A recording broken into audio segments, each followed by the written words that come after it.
Donald Trump's election, it certainly shook up Washington and the political scene here in the United States. Well, it's also having a major impact in other parts of the world, especially in Israel.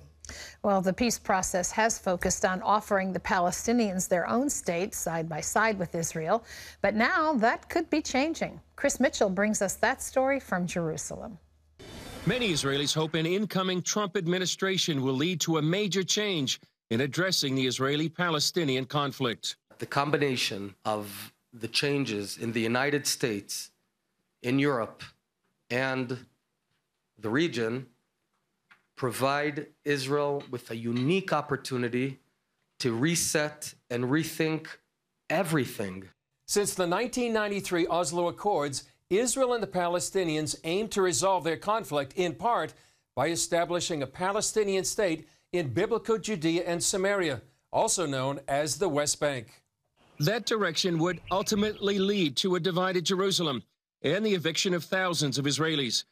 Israeli Education Minister Naftali Bennett, however, raised the stakes when he said Trump's election could signal the end of the two-state solution. It's no secret that I think that the notion of setting up a Palestine in the heart of Israel is a profound mistake.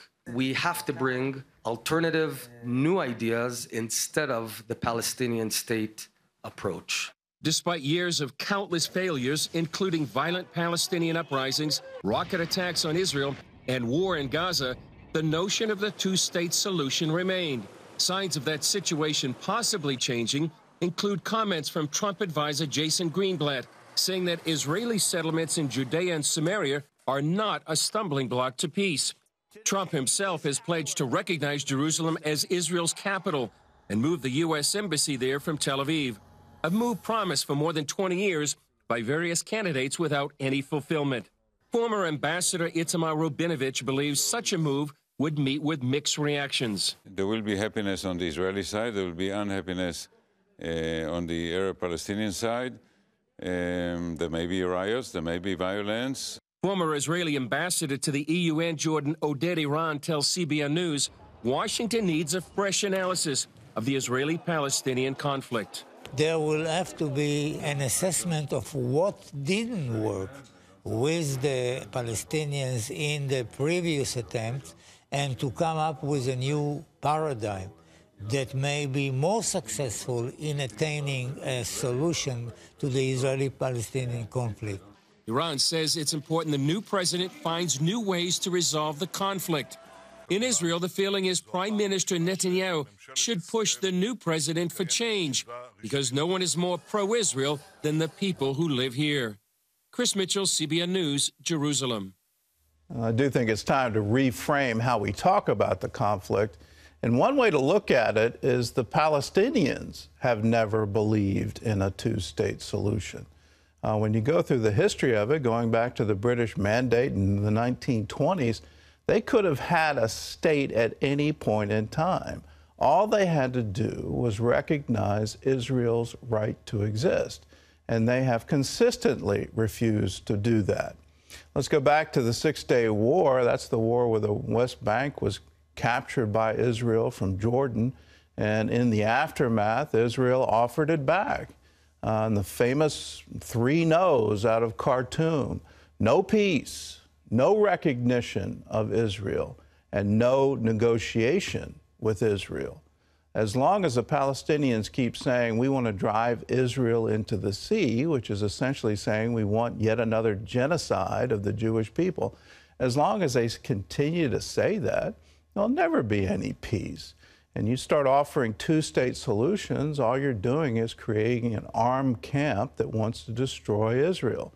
So yes, it's time to reframe it, but reframe it in the proper form. Who is responsible for inciting all the current violence? It's not happening on the Israeli side. It's very definitely happening on the Palestinian side. Well, President-elect Trump is moving ahead with his cabinet choices, and some of them may be surprising. And here's a word of warning for you. Don't pay attention to the news media. It's unbelievable, the spin. They didn't get the election right. They're not getting the transition right either. John Jessup has our story from the CBN News Bureau in Washington. John? Thanks, Gordon. Donald Trump, as Gordon just said, has begun naming some of his key choices for cabinet positions once he takes office. Earlier today, reports came that Trump has asked Kansas Congressman Mike Pompeo to serve as CIA director, Alabama Senator Jeff Sessions as Attorney General, and retired Lieutenant General Michael Flynn as National Security Advisor. And there's a surprise possibility for Secretary of State, a former Republican presidential candidate. Charlene Aaron has more on Trump's top picks. Donald Trump offered Alabama Senator Jeff Sessions the position of Attorney General early today. Sessions had been a strong supporter of Trump throughout the campaign. He's a member of the Senate Judiciary Committee, but some Democrats may oppose his nomination over some of his statements in the past about civil rights. Mitt Romney, the 2012 GOP presidential candidate, is reportedly under consideration for Secretary of State in the Trump administration. The past relationship between the two men has been less than diplomatic. Think of Donald Trump's personal qualities: the bullying, the greed, the showing off, the misogyny, the absurd third-grade theatrics. Mitt Romney's made a total fool of himself. Did you ever see a guy like this? He had his shot. He had his shot. He didn't like it when I said he choked like a dog. He choked like a dog.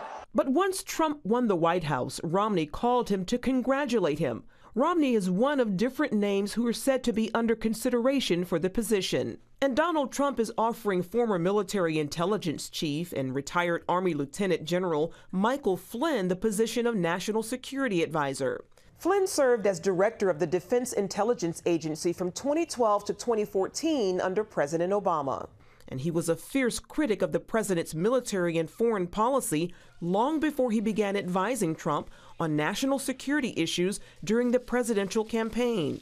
Flynn said on the 700 Club in 2015 that the U.S. had to face the facts of who ISIS really is, a radical Islamic terrorist organization. These are true believers. This is not a criminal organization. This is not a cult. This is an organization that has a deeply held religious belief, and it is apocalyptic. Meanwhile, Vice President-elect Mike Pence asked for prayer Thursday while telling congressional Republicans to buckle up and get ready because the Trump administration was going to move its agenda, and that would mean passing a lot of legislation next year.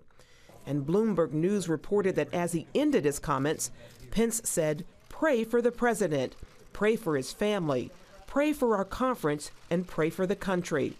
Representative Dave Reichert of Washington and the new House Republican Conference Vice Chairman Doug Collins of Georgia, a pastor, then led a prayer. And many people around the country will doubtless also be praying when the new leadership takes office early in 2017. Charlene Aaron, CBN News. Thanks, Charlene. And a programming note, on Monday, 700 Club, Pat Robertson will interview Dr. Ben Carson, who says he isn't interested in serving in Trump's cabinet, but he will remain an unofficial advisor. Again, that's on Monday's 700 Club. Well, this week is National Bible Week, and as Paul Strand reports from Capitol Hill, right here in Washington, Congress took time to recognize it by honoring the Scriptures. Mr. Speaker, this Bible, it speaks to the greatness of God.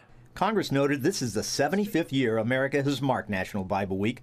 For the special anniversary, several representatives took to the House floor to share some favorite scriptures. But his delight is in the law of the Lord, and in his law he meditates day and night. Colorado Congressman Doug Lamborn sponsored the event. President Abraham Lincoln once said of the Bible, "In regard to this great book, I have but to say it is the best gift God has given to man." The head of the National Bible Association told CBN News Americans need to be reminded the Bible is there and it matters. Probably a third of us are reading the Bible regularly. So it's important to stop and remember this is a gift. Now, people in the Soviet Union that I worked with didn't have Bibles. They lived, they had to meet in the forest or meet in secret gatherings, and they would share the word that way. It offers us hope when circumstances are dire and is a source of strength. National Bible Week isn't just some ceremony or event. It's a solid nationwide reminder that the Bible's important, life-changing. In fact, as the Gospel of John tells us, the Word is God. Paul Strand, CBN News, Capitol Hill. And Gordon, as the psalmist put it, thy word is a lamp unto my feet and a light unto my path. Well, here's something you may not know. A study was done recently about what happens to people when they read the Ten Commandments. It wasn't done by Christians. It wasn't done by believers. And amazing things happened.